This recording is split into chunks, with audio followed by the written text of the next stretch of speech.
Welcome to our channel. Today we how to authenticate Aqara devices with HomeKit, full guide step by step clearly. To get started with authenticating your Aqara devices with HomeKit, ensure you have your Apple device ready. Open the Home app on your iPhone or iPad. Make sure your Aqara device is powered on and within range of your home Wi-Fi. Locate the HomeKit code on your Aqara device or its packaging. This code is essential for pairing your device with HomeKit. In the Home app, tap on the plus icon in the top right corner. Select Add Accessory from the menu that appears. The app will start searching for devices. Once your Aqara device appears, tap on it to begin the authentication process. You will be prompted to scan the HomeKit code. Use your device's camera to scan the code.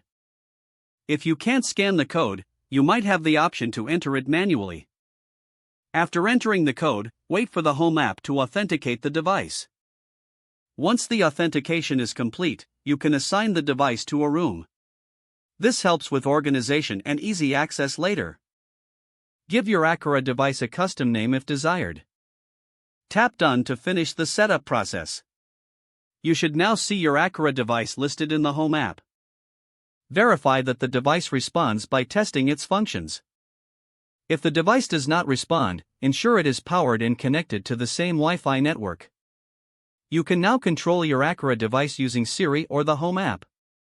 Regularly check for firmware updates to keep your device performing optimally. If issues arise during the process, consult the Aqara user manual for troubleshooting tips.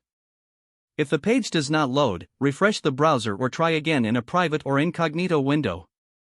Make sure you are using the correct email address, then retype it carefully to avoid small typos.